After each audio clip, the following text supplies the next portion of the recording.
Call the October 10th, 2016 USD 350 Board of Education meeting to order. Welcome the visitors. Any additions or changes to the agenda? None. Entertain a motion to approve the agenda. So moved. Second. It's moved and seconded to approve the agenda. All in favor, aye. Aye. Opposed, nay. Motion carried, 7-0. Consent agenda. Any changes? No, nothing unusual. You'll notice on the budget report,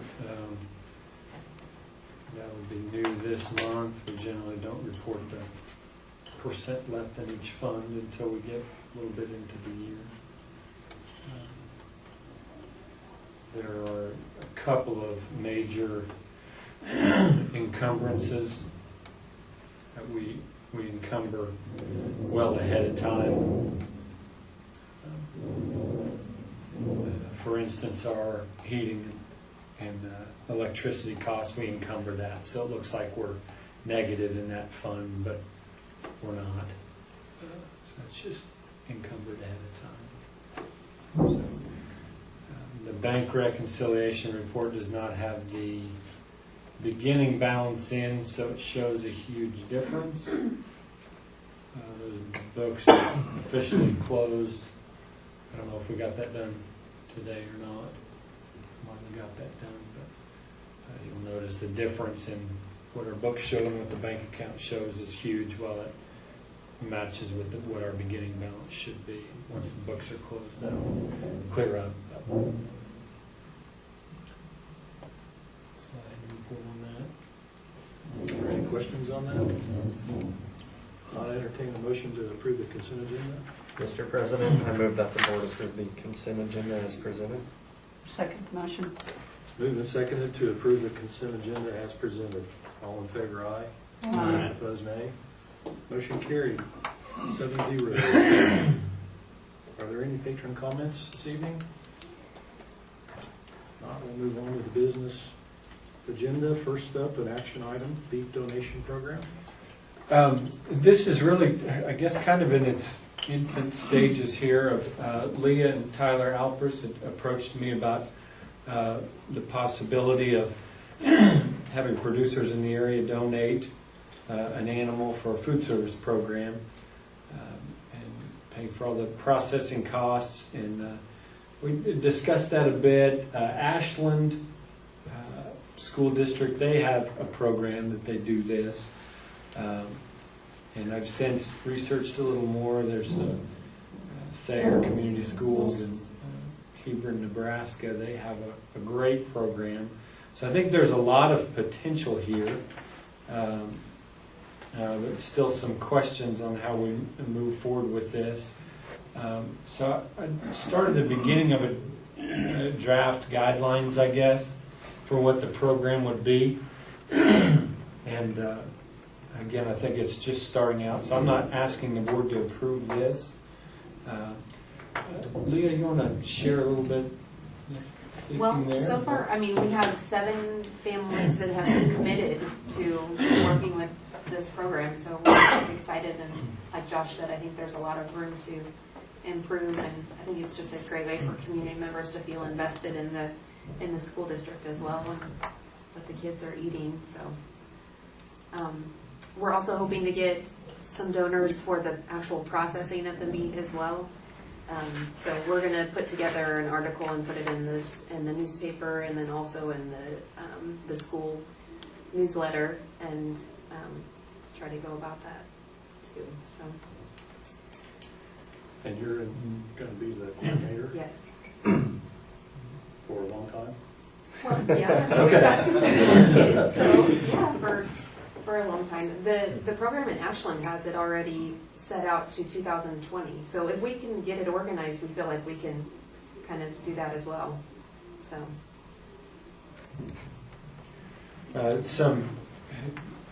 the processing, with our school food service, we need to follow certain guidelines. So there has to be a USDA inspector on site to see the animal.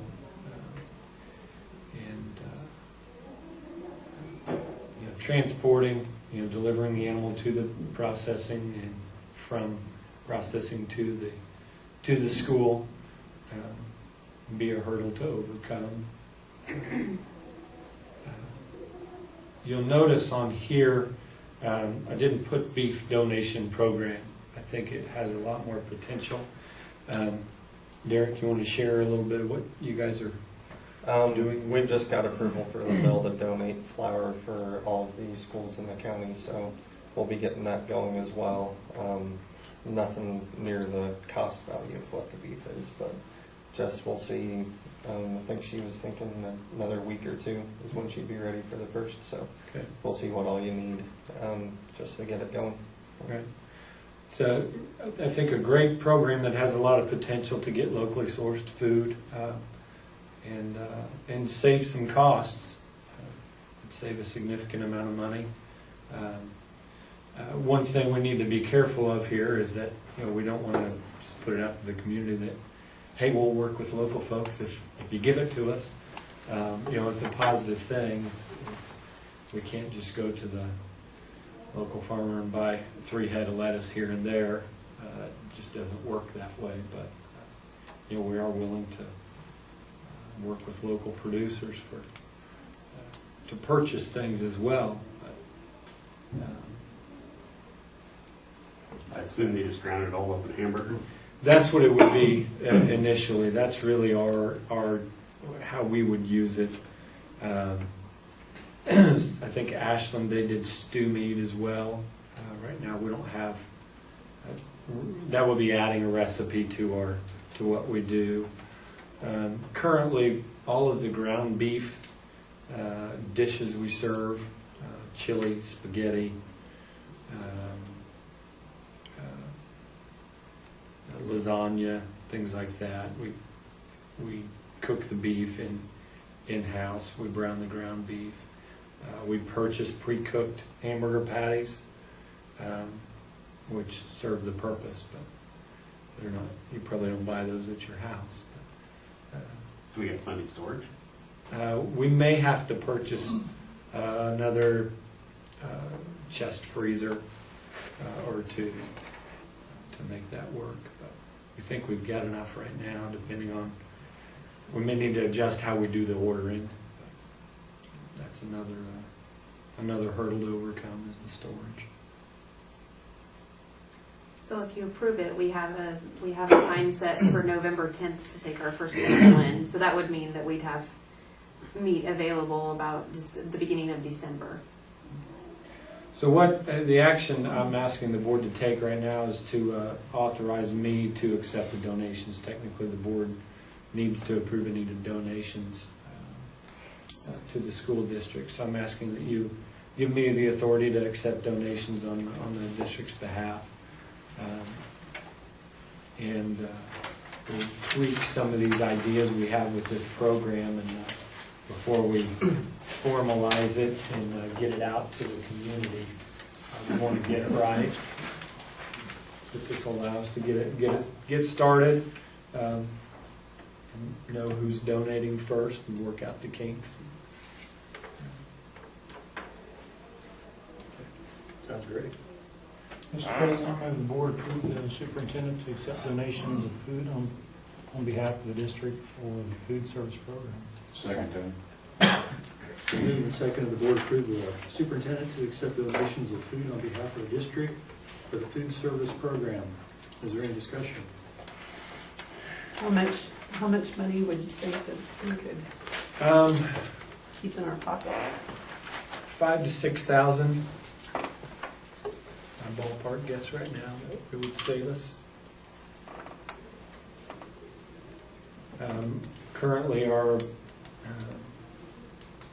last 2 years we've been roughly $15,000 is what we've supplemented from our general fund for our food service program. Last year we transferred 20, but we added to our cash balance. So roughly 15,000. So it wouldn't quite put us to being completely self-sustaining there in our food service program, but it gets us closer. So you said we would be making our own hamburger patties as well? We would process them. Right. and freeze them, and then we would cook them on site. Do At we have what enough? point in the process is the USDA here? They're not here, Well, they're at the plant. Okay, I believe just when the animal comes in and is killed okay. or harvested. I need to see the animals. Yeah. So, Whatever. Any further discussion? All in favor, aye. Aye. Opposed, nay. Motion carried, 7-0. And before we leave that, this Thayer Community Schools they've got a great program. I just was looking at that information today. So they've got the Nebraska Cattlemen's Association involved, and it's a really neat deal how they do it out there. So we'll see where it goes. Thank you, Leah. Yeah, no, thank you. Appreciate it. Item number 2, head lice policy action item. This is really just a matter of making sure everybody's on the same page. Our policy is our expectations, which again just helps us be on the same page. It's pretty straightforward. It's common practice what the Kansas Department of Health and Environment recommends. Some time ago, it used to be that if there were any nits in a child's hair, they could not attend school. That becomes an issue if there's non-viable eggs in a child's hair. There's no reason to keep that child out of school. Of course, we all know nobody wants to go through that, so it's important that we make sure and have a good handle on it. But really, that's just spelling out if there's live lice in the hair, then go home and treat. But we're not excluding kids for weeks on end. But again, this isn't a change in what we've done. It's just spelling it out in policy form.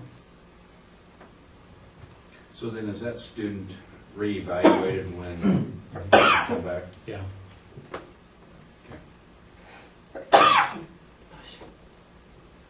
Mr. President, I move the board approve the head and lice policy as presented. Second. Moved and seconded, the board approve the head lice policy as presented. Is there any discussion? All in favor, aye. Aye. Opposed, nay. Motion carried, 7-0. Makes me want to scratch. Item 3, enrollment report, information discussion item. Okay, the enrollment numbers we submitted to the state are included starting on page 36. I included both last year and this year. So the head count would be just that. FTE would be, we only count kindergartners as half. If they're special ed and they're here all day, we count them full. We only count the preschool kids if they have an IEP. Those are some of the main differences between FTE and head count. A lot of numbers here for you, but the bottom line, we're about 10 less in head count, 10 fewer in head count, and about 12 fewer in FTE for enrollment. It's been kind of refreshing with this block grant. We don't have to worry about that right now. It is important, though, because at some point the block grant goes away. In fact, starting next year, and every funding system we've ever had is based on enrollment. So at some point they're going to start counting kids again, and it could be that next year's enrollment is based on this year's count. So we were very careful to make sure we had a very accurate count. You can see our averages at each grade level. It's just head count. So our 9-12 is the highest, 3-5 is so. So the Learning Center, if they do take this last year's count, it'll stay at 0, or can? Yes. Right now, we have 2 in the Learning Center that are not our high school students. But the way they count them, They have to show up a day before count date and a day from count date to October 4th. Well, those two that are doing that didn't make that deadline. So yeah, it shows 0, but we do have a couple in there, and we do have most hours of the day there's kids in there. So, and that answered your question. I'm sorry, I kind of interrupted. You can see our K-12 numbers actually up. Kindergarten through 12th grade. So even though we've dropped 10 head count, we're actually up K-12. You can see our 9 through 12th numbers. You see the history of our enrollment. On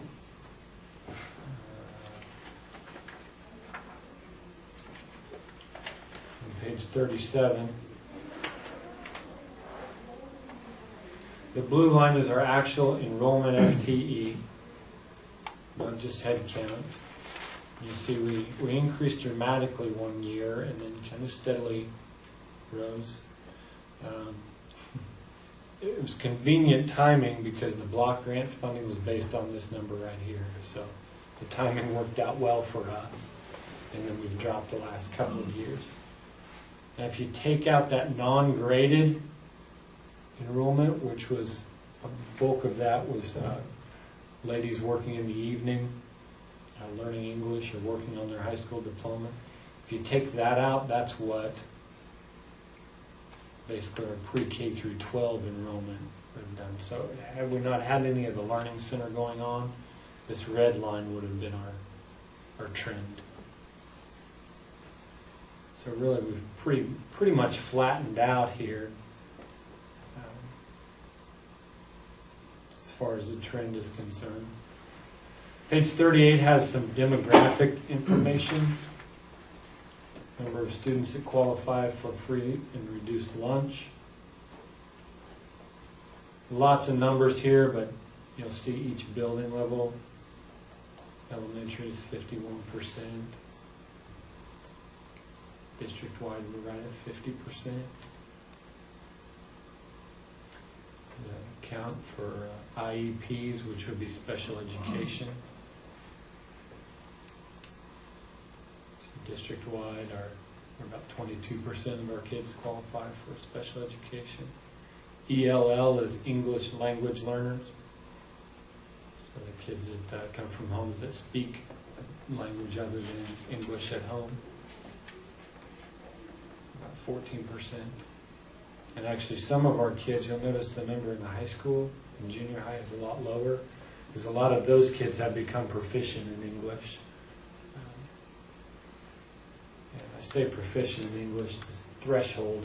Now, most all of our kids speak English very well.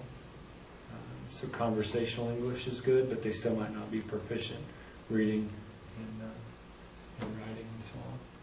I did have some numbers filed up here with the FTE, just the way they matched up, but the bottom line is right.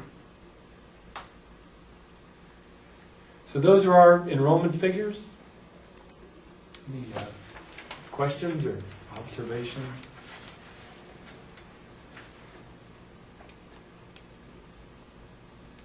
You said we'll be 2A next year yet. We'll be borderline next year. I think if things hold, we'd be right at 93, 94 or something like that. Yeah, and this year's cutoff was 92. Right. So it's hard to tell what will happen with all of the schools and with our enrollment.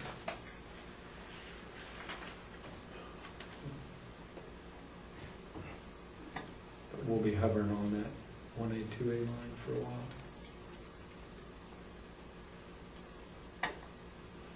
Anything else? Any comments? All right. Item 4, new accreditation system, information item. This is, I've got a large presentation here. I want to touch on a few of the things. So I promise you I won't go over every slide here.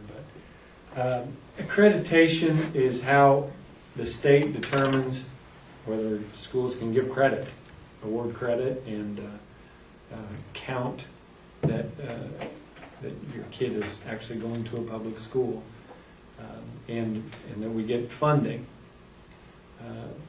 Years ago, it was QPA, Quality Performance Accreditation, and actually that's still in the mix up until last year.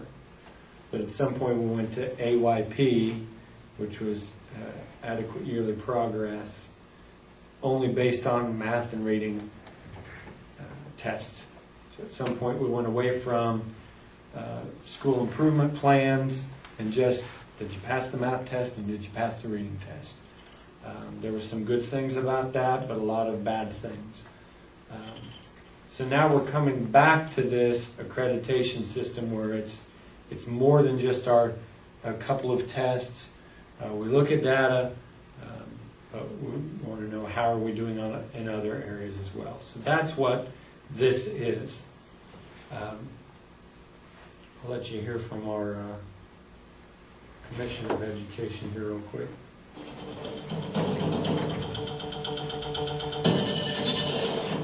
Hello, Kansas educators. Thanks for joining us today. We're going to be talking about our new accreditation model, the very first one in over 20 years, and we're excited about it. It's called KESA, Kansas Education Systems Accreditation Model, and I want to spend just a few moments highlighting the new model and hopefully answering some of your questions that you have going into this next school year. Many of you have asked, how does this new accreditation model fit in with the board's vision? I want to let you know it ties directly to it. You know, the board's vision is that we lead the world in the success of each student. And we're going to do that by measuring 5 broad outcomes: kindergarten readiness, individual plans of study, high school graduation, post-secondary success, and social emotional factors that you're going to measure locally. Those 5 outcomes become what we call the result R of our new accreditation model. And it's what we're all aspiring to accomplish over the next several years. But as you know, even though you're looking ahead to the outcomes that you want to achieve, what you really need is a process and an organization to achieve those outcomes. And that's where the new KESA model really shines. The other 4 R's, relationships, relevance, responsiveness, and rigor, provide an outstanding framework that will lead every community and every faculty member toward achieving those outcomes. I want to highlight some of the differences for those of you that remember the old QPA system and how we operated, how that's going to look different under the new KESA system. First, KESA is a district-level accreditation system, not a building-level accreditation system. That will be different, but all the research points to large systems being effective for change, and that's why we're making that change. The frequency will move from a 1-year to a 5-year accreditation system. As you know, under the old QPA system, we had a set of assurances that were validated by the principal and superintendent every year. Now we're looking at a 5-year cycle for improvement and growth in the new KESA system. There will also be an outside validation team under our new system, instead of just those checklists of assurances. And finally, we're asking all stakeholders, the business community, your parents, certainly the entire faculty, to engage in this needs assessment process of where you're strong in every community, where you have opportunity to grow, and how you can work together to achieve those board outcomes. Finally, you're going to ask, what's the timeline? How soon do I have to be up and running with the new accreditation? Well, rest assured, we're going to help you through every part of this transition. And this year we're calling 0 year, where those of you that are new to learning about this accreditation can ask questions, can learn, can start setting up the processes for your district to be successful. So no one has to do anything this year other than learn and grow with the new system. We'll set new regs, and those will probably be completed by the spring of 2017. And so by the school year 17 and 18, we will be entering year 1 of our accreditation model. And during that first year, which is a year away from now, some of you will already be in what we're calling year 2 and 3, as you will have started this process even before the 0 year that's taking place right now. So those are the changes that are going to be happening. We hope you find them exciting. We've listened to you over the past 3 or 4 years in designing the system, and we're happy to finally roll it out to you. As always, I'm here and anyone in our agency to answer your questions, but specifically, if you have questions about accreditation, do not hesitate to contact Dr. Scott Myers. So what does all this mean, I guess? What is it? What do you all need to know about it? We've kind of been stuck in that, as I mentioned, with if we passed the test or not, and now there's a lot of areas that we need to show that we're doing well. So he mentioned 0 year. It's a 5-year cycle. We're not going to start next year, and every school district in the state starts year 1. We have the choice of whether we want to start in a different year. Here's an example. Year 1 is where we get together, our building leadership team, our district leadership team meets. We're already doing that. Year 2 is where we create our school improvement plans and we set goals. We've already done that. So we've been doing some of those things already. So we may start next year in year 2. We haven't made that decision yet. But so what's this all about? What do you all need to know? The focus for the results would be these things: the state board and their vision, their outcomes, these 5 bullet points here, whether we have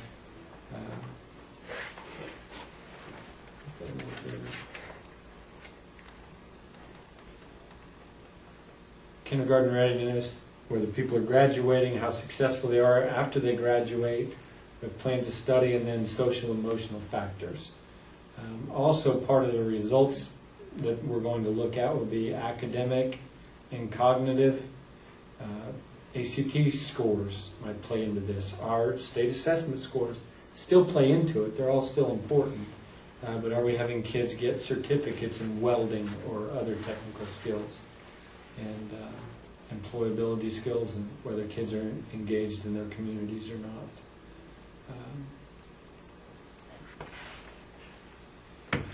Stop me if you have any questions.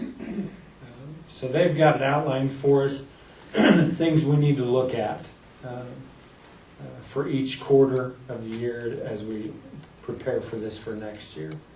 So our teams, like I mentioned to you, we already have a district leadership team. We already have that set up. We've already been meeting. We did miss our 4th quarter meeting last year. We haven't met this year, but we're starting to. So the systems, what does it take? It used to be that each building was accredited. So St. John Elementary might not be accredited, but St. John Junior Senior High School could be. That's no longer the case. It's the district that is accredited or not accredited. And this would be the process to go through. Pretty simple deal that we would do with any school improvement plan. What are our needs? What are we going to do? Implement those things and gather data, see how we're doing. He mentioned the 5 R's, the results we've just talked about, and then there's other areas like rigor, how tough are we? What opportunities do we have for kids? Are we responsive? One area would be early childhood. Maybe our food service program. Are we taking care of things outside of just in the classroom? Relevance with our curriculum. ACT isn't for everybody. College isn't for everybody. Are we meeting the needs of all of our kids? And relationships, collaborating with families and those things. That's one of our board goals. I'm not going to go through this, the rubrics. That'll be more for us to show each area how we're doing. I can show you that at some point. In this first quarter, we'll be looking at what data, state assessments, our English language proficiency exams, and then we have other data that we use as well. And how are our students doing kindergarten? Are they ready for kindergarten? With the data points.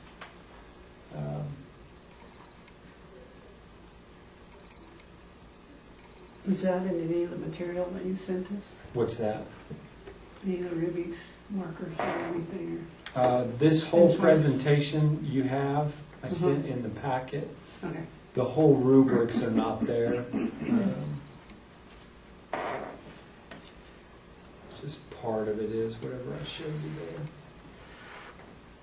Just as an example of one of them.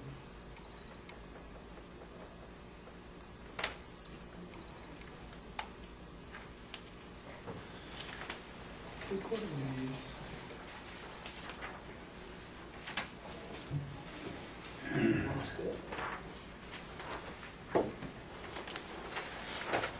One thing we didn't get to here in this, there's just an example of one of the rubrics.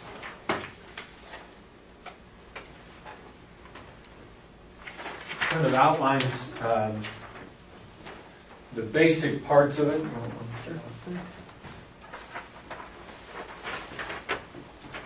And again, this is our 0 year. We really don't have to do anything except get ready really for next year and decide what year do we want to start. On the bottom, it shows that 5-year process and what happens in each year.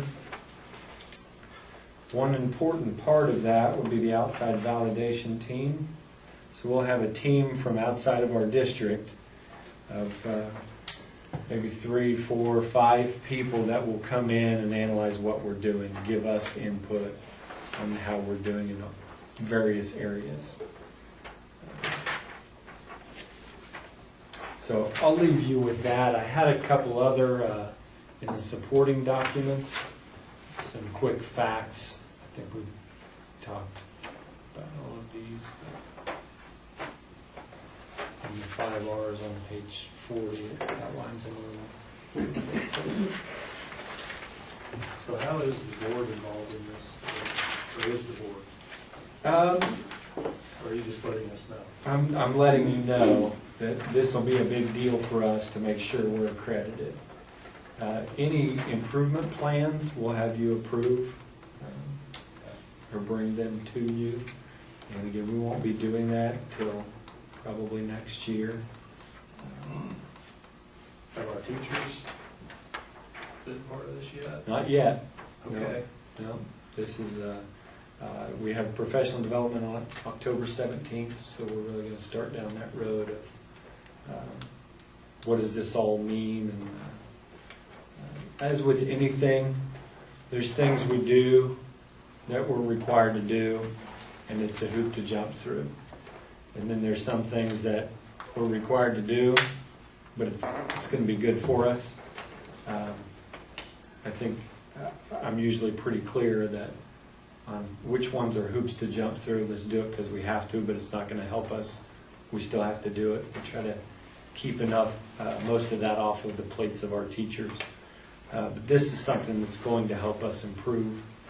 And again, like our school improvement plan, we wouldn't be doing that if we didn't think it was a good thing to stay on top of. So that's where we're headed with this. We're still learning. Is this what Natalie Clark is working on? The committee that Not she is part of? specific this. It all plays into it. The outside validation team, who makes that team up? We get to choose it, I think. But it would be other people that have experience in public schools, K-12 setting. Retired teachers? Could be retired teachers, current administrators, counselors, special education folks. Could be somebody that's a university professor that has had experience in K-12 education.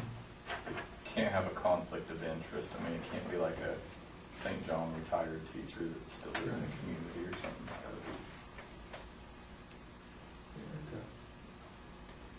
Impartial? Yeah. And we've had discussions at ESNAC. Can we pool our resources to have come up with some teams there that we can pull people from cooperating districts in that regard. So I think that would be very important. Who's on the team? Yeah, yeah. It is. We've kind of had this insulated environment in our school districts, and especially our smaller ones. People aren't coming in to look at what we're doing. We need that input. We need some outside feedback. Okay, Other questions? big project.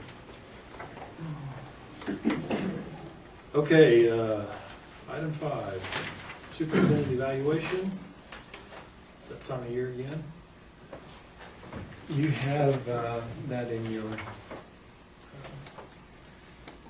packet there, and I'm giving you a hard copy here.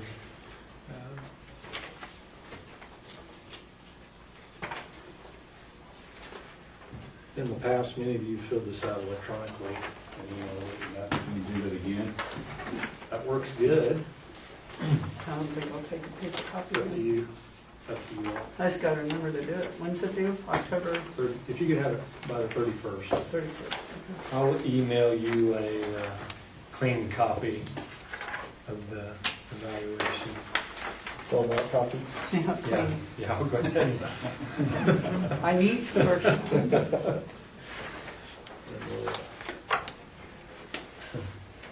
If you could get them to me by the 31st, I'll get them put together and we can discuss it at the next meeting. All right. On to communications, board member activities and reports. Derek, anything tonight? Nothing tonight. Vance? Barb? Well, I've been to some activities, attended some. Standing room only is a elementary program, so it was interesting. Volleyball, football. Can't think of anything off my committee work, so. Debbie? I Did you- still go to special ed co-op. How's that progressing? It's okay. They're, yeah, it's okay. There's still some schools that question why they have to pay for services they aren't using like some of the others, and why Pratt and Skyline don't have to, you know, why they're grandfathered in on the gifted program, but last meeting was all of like 18 minutes or something. That's a record. Yeah. All right. We did have two, was that last one? We've had a special session where we approved Sharon Learning Center getting a new roof. Kind of like our lights, they had bids that we just had to approve. So. Okay. Carl? I too attended the music, elementary music concert last week. And, you know, with everything going on in the world, with the poor politics we have with the nation in front of us and the violence, how ironic that Mrs. Cornwell had a presentation on positive. And I know at times it's probably like herding cats, but she did a great job with kids, and it was a great program. I was really impressed. Okay, thank you.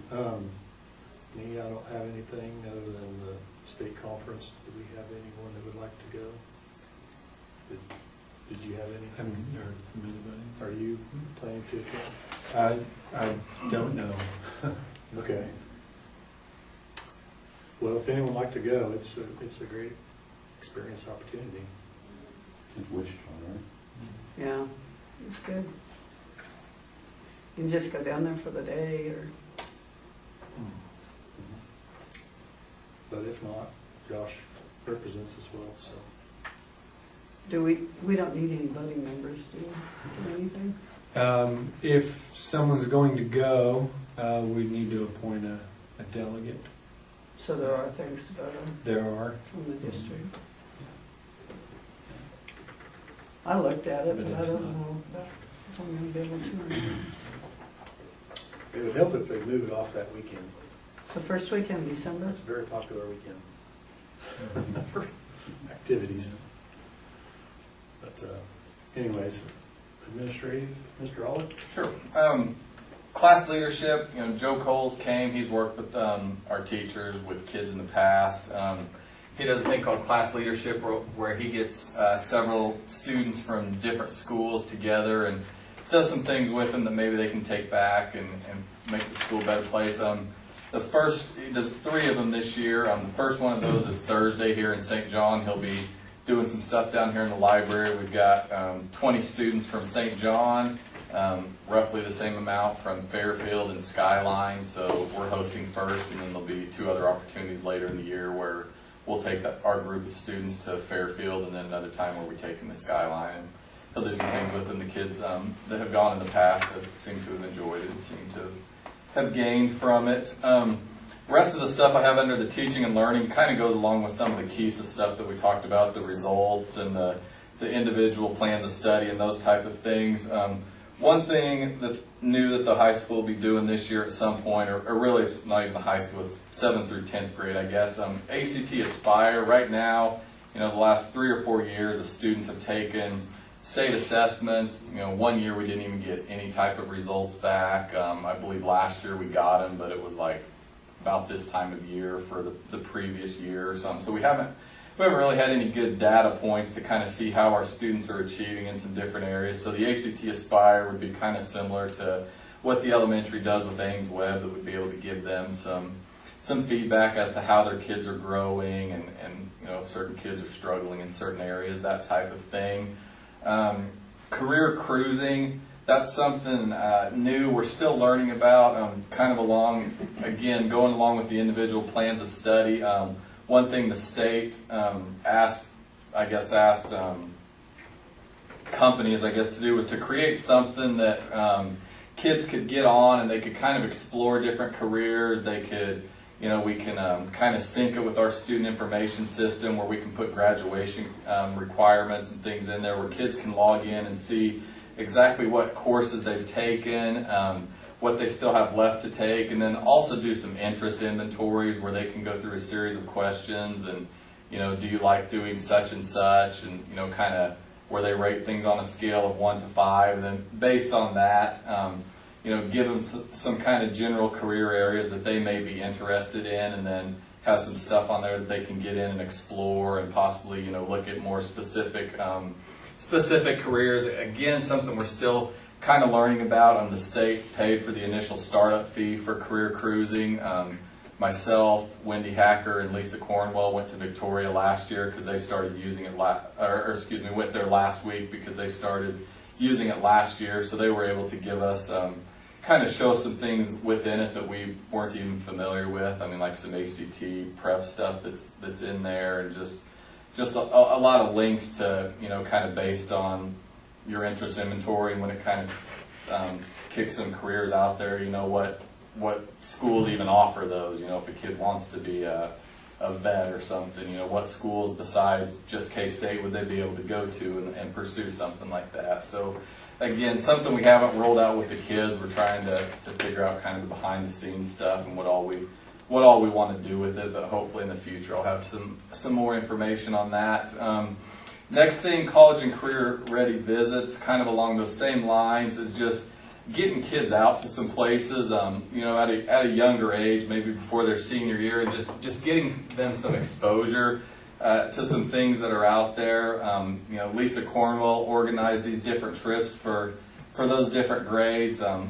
We tried to pick places where they could go and get either a 4-year or a community college and a technical school in the same day. That way they could kind of see some of both and start thinking about what they might want to do post-secondary.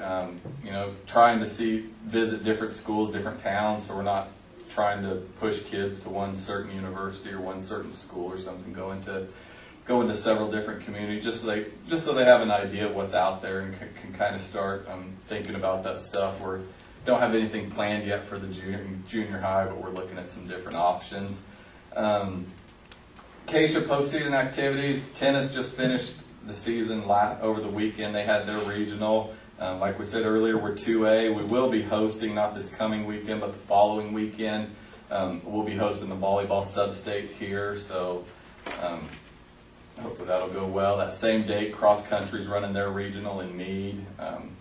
If you've seen right now, the Kansas Cross Country Coaches Association, our cross country boys team's ranked #1 in 2A right now, so hopefully they'll have some success in the upcoming weeks. Football right now is currently, there's a 4-way tie for the second spot in the district. 2 teams make the playoffs, so kind of depending on how the last few weeks of the season go, it could come down to a tiebreaker situation depending on how some different teams finish. Next thing I put on there's most likely going to be a vote in the spring. I think I talked last month, maybe the month before, that there's been a committee that's been kind of studying the current classification model, if there's a better way to do things and whatnot. Currently, what they're going to recommend that's going to come to a vote, football doesn't really change much for us. I mean, it's the same basic setup. We would still, kind of as we are right now, be an 8-man Division II team.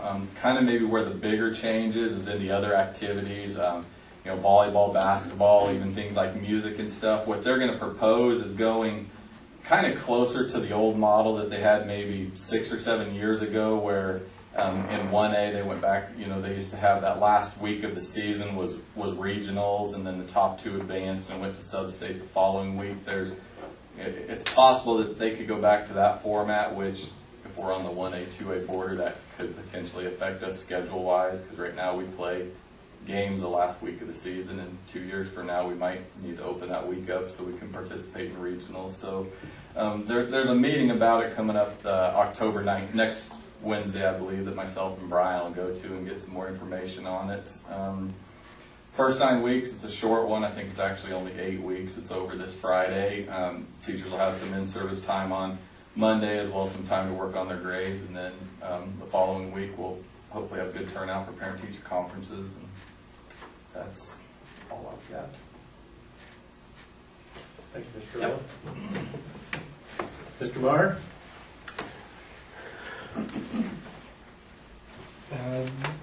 Last week we had Anti-Bully Awareness Week in the state. We had kind of a spirit week where the kids wore specific dress for something specific. They wore blue on one day to signify, that's the color of peace officers in our nation, and so symbolize peace. And so we're working with our character ed in that regard. Next week is Character Counts Week. We focus on our 6 traits of good character. We're going to start out with an assembly, and then the teachers are going to cover a couple of those character traits in the classroom and do some activities throughout the week with the elementary students. Some student data. I want to touch on this real briefly. This is one area where we're going to talk next week with all of our staff on some data. Last month we talked a little bit about our state assessment scores. This is our Ames Web data. We test kindergarten through 6th grade 3 times a year. First thing, and then halfway through the year around Christmas time, and then again in the spring. We don't want to just base our decisions on kids on one test. So that's part of this. This is one area we look at, one part of reading.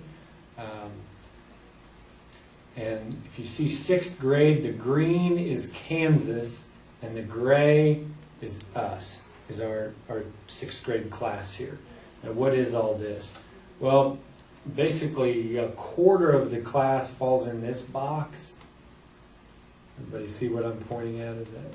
And then a quarter of the class falls in that box. So if there's 20 kids in the class, 5 of them fell within this score range. 5 were in this score range. The bold line there is our target. and then 5 more would be down here, and then 5 more up here. So if that gives you an idea what that means. Well, you can see what we compare is, how are we as far as the state is concerned? How do we compare there? Well, our midline is higher than the state, so in general, we're doing better than the state at that grade level. 5th grade, we're not, we're maybe a little lower than the state average. So that's some of our data. We also have data for reading,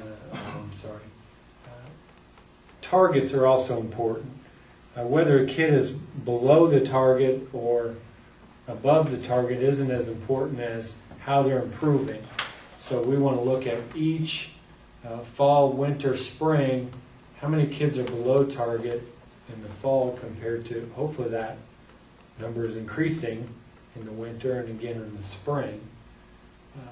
So kids meeting the target, kids not meeting the target. That's another area that we look at. So here's another area of reading. And then, some math computation. Again, we look at each grade level. 6th grade we're doing well. 5th grade is a little bit less than the state average there. Same thing with 4th, as good or maybe a little less, and so on.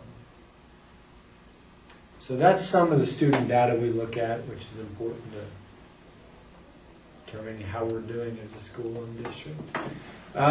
What's going on? We have a lot of things going on. My day the other day, I shared this with the staff, but I'm feeling pretty frustrated with some things going on, a little overwhelmed, and I spent some time out watching what kids are doing. Set in a robotics class, the kids are coding, they're computer programming, and they plug their robot into the computer and downloads the program, and it goes. It follows the line on the ground. It's fun to see those kids work with that and screw it up and have to come back and fix it. And, it's pretty neat. We have a special needs kid that has a really hard time, has some severe needs, and watched him play on the iPad and show some emotion that I'd never seen out of the kid. Watched the preschool kids learning they sing their days of the week song and months of the year. The point of this, why I wanted to bring it up, if you guys ever want to see what's happening, you hear it from us, give me a call, come in, I'll make time, show you some of those things that if you want to just go in a classroom and watch what's happening, watch some of the conversations that happen in Mr. Bauer's class, some of the projects that the kids create. If you ever want to see those things, let me know.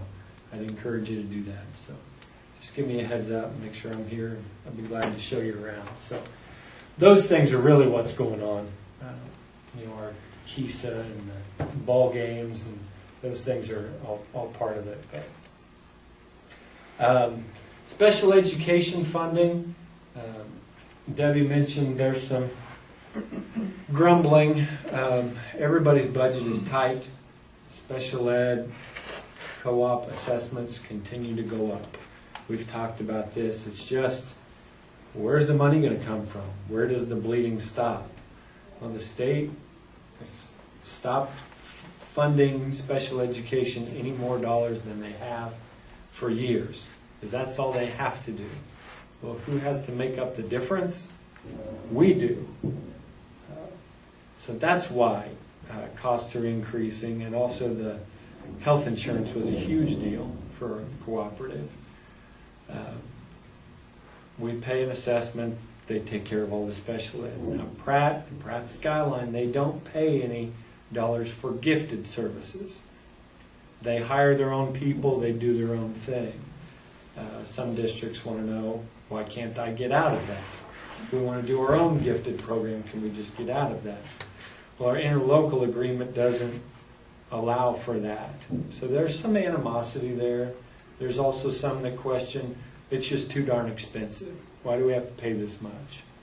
Some think that, well, we don't have very many special ed kids. How about we just pay based on the number of special ed kids we have, not our total number of kids. Well, you can imagine that if we're going to pay for each special ed kid, some districts might say, well, we're not going to identify as many kids being special needs. That's not in the best interest of those kids. And that's one of the big things that's come out about the gifted, because we actually did hear the staff arguing with one of the schools about them not identifying more gifted students, and that got pretty ugly pretty Yeah. fast.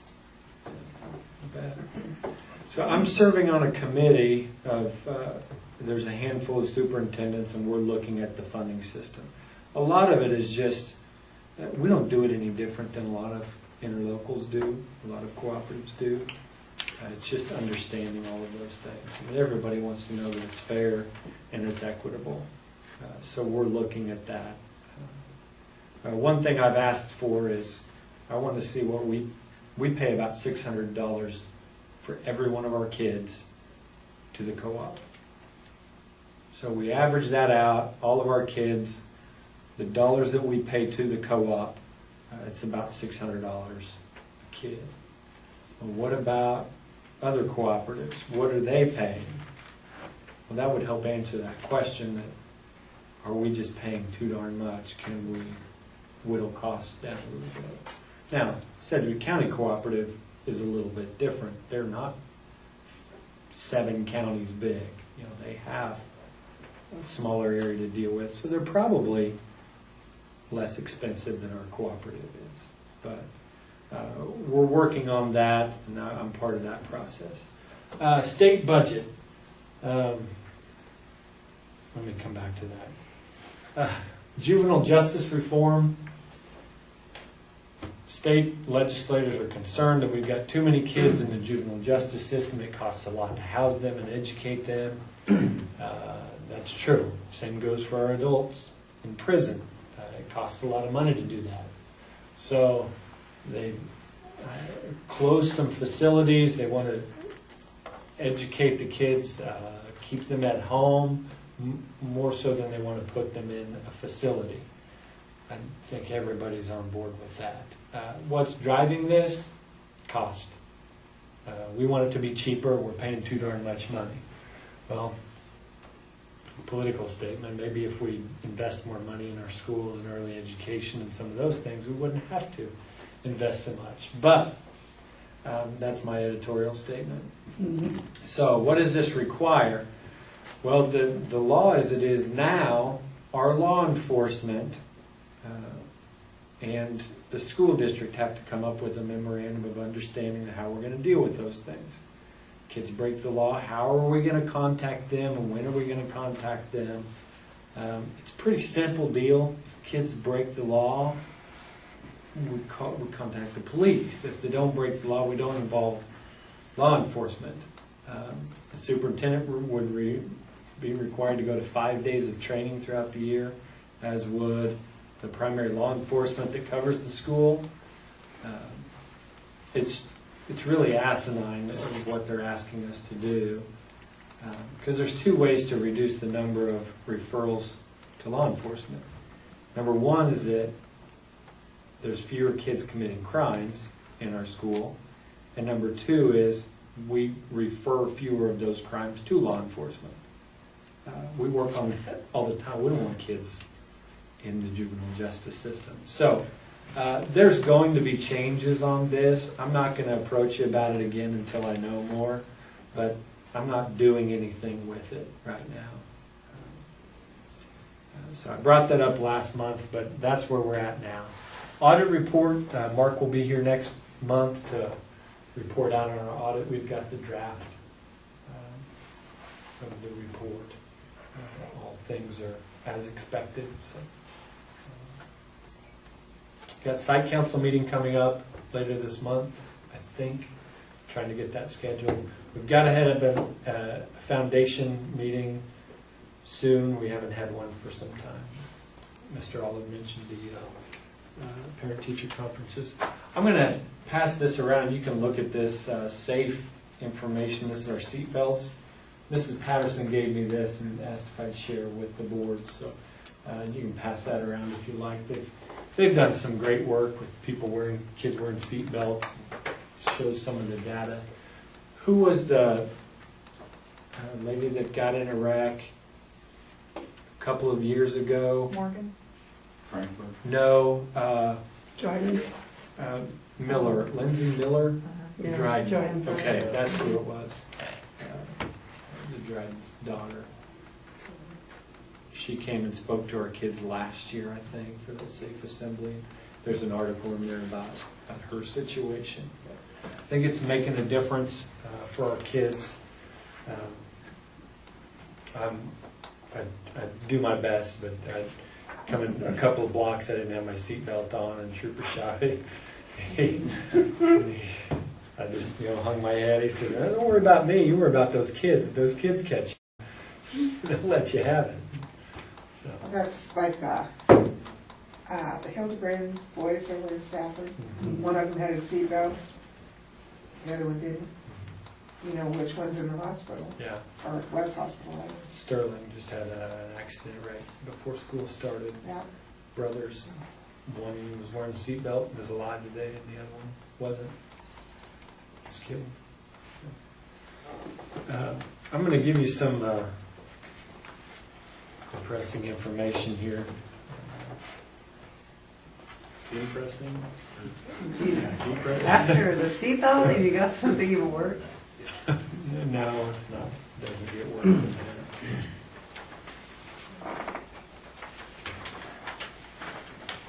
Guess we'll have to lay on the table to read this one. Travis,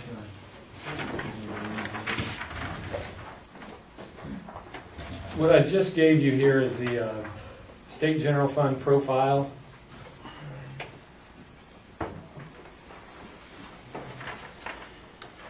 You'll see each year the actual. You see that bold line is the ending balance in millions of dollars. So the actuals from 13, 14, 15, 16, and then estimated for this upcoming year.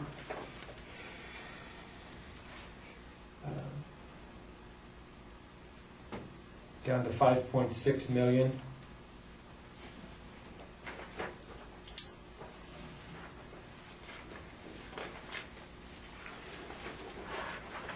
This is an article from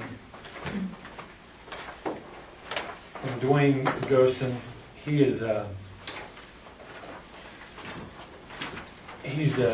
former budget director. I think I've referenced his information in the past.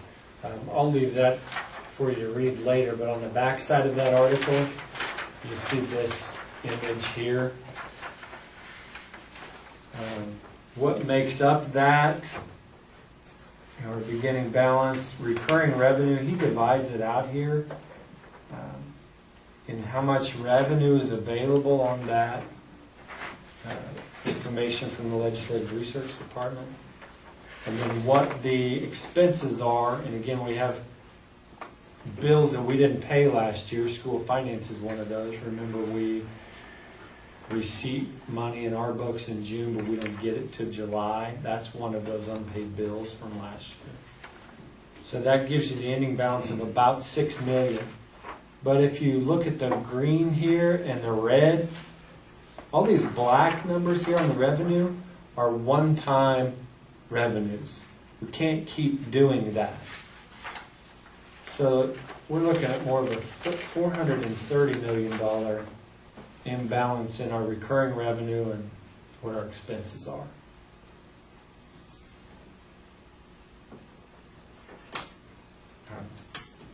Don't know that we need the banker to tell us that that's a problem, right?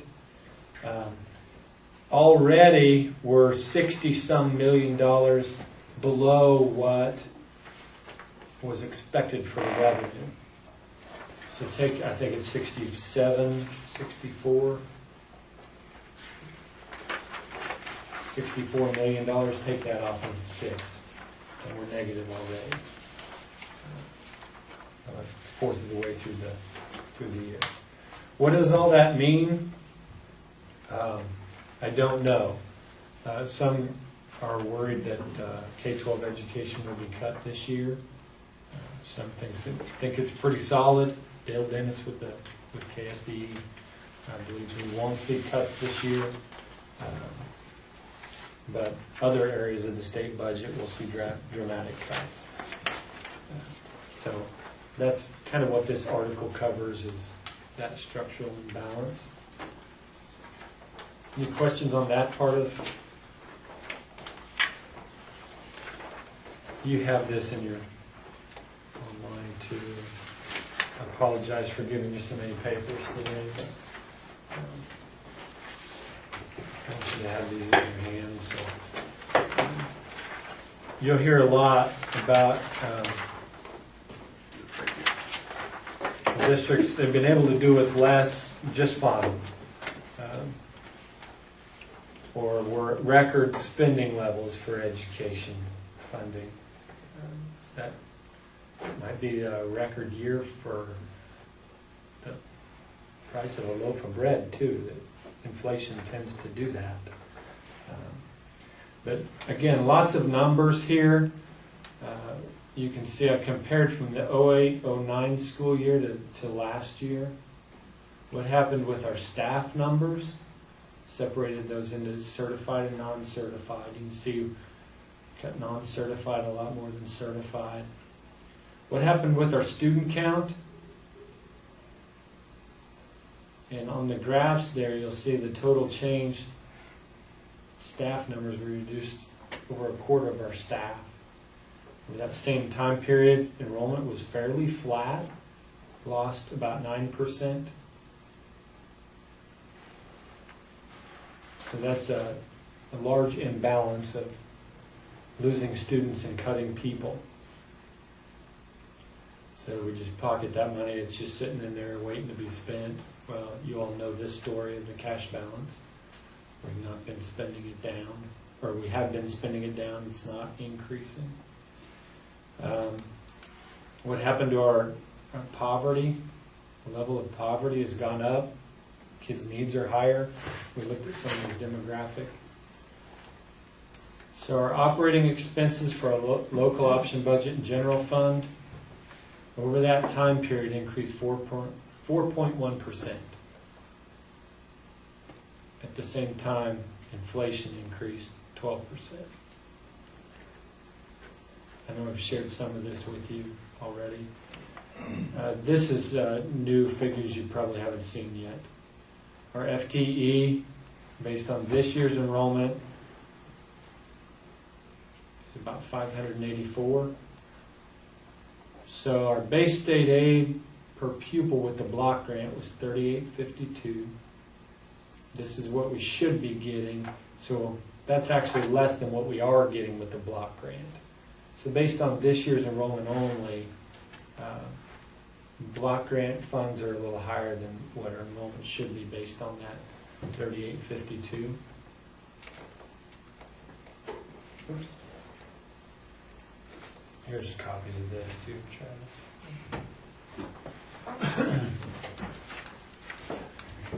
Sorry. In 2008-2009, the legislature approved a base state aid amount of $4,433 per student.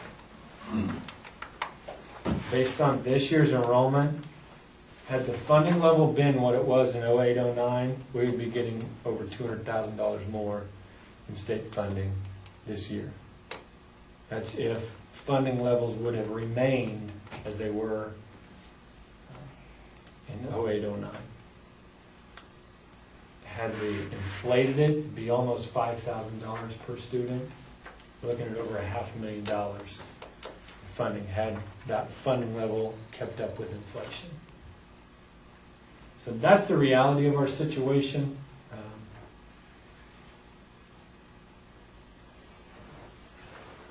And what we've been dealing with. So when they say what education funding is just fine the way it is, we've got a lot of needs.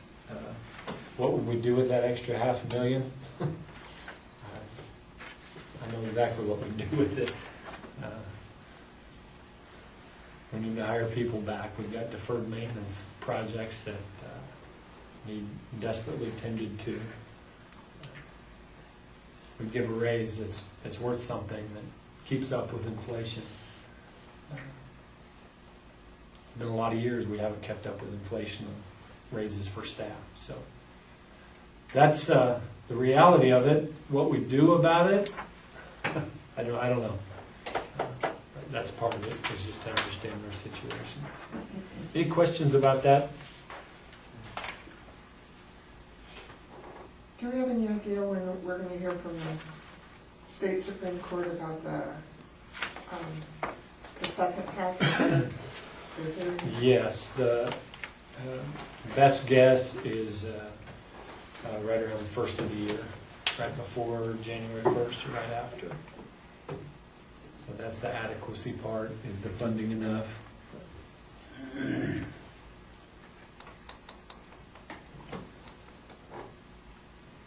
Pretty incredible, the position that the state has put us in.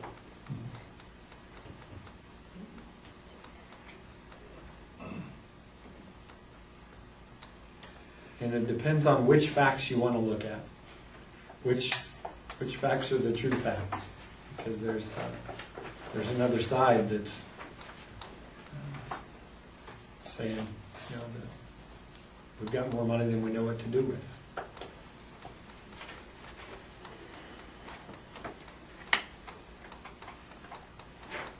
So that's all I have for my report. Yeah. Okay. I'll be back my fruit plastic bottle. Yeah, no more water at meetings. Executive session items tonight. We have one. Yep, for personnel, we really don't need much time. You, Mr. Elder. Yeah. 10 minutes and should be enough. Okay. Can we have about 15? We can, Okay. yes. Entertain the motion. Oh, okay. Mr. President, I move that the board go into executive session to discuss personal matters in order to protect the privacy of non-elected personnel, with Mr. Aller and Mr. Meyer to be included, and that we return to open session in 15 minutes in this room. Second. It's moved and seconded the board go into executive session to discuss personnel matters in order to protect the privacy of non-elected personnel, with Mr. Meyer and Mr. Aller to be included. And we return to open session in 15 minutes in this room. All in favor, aye? Aye. Opposed, nay. Motion carried.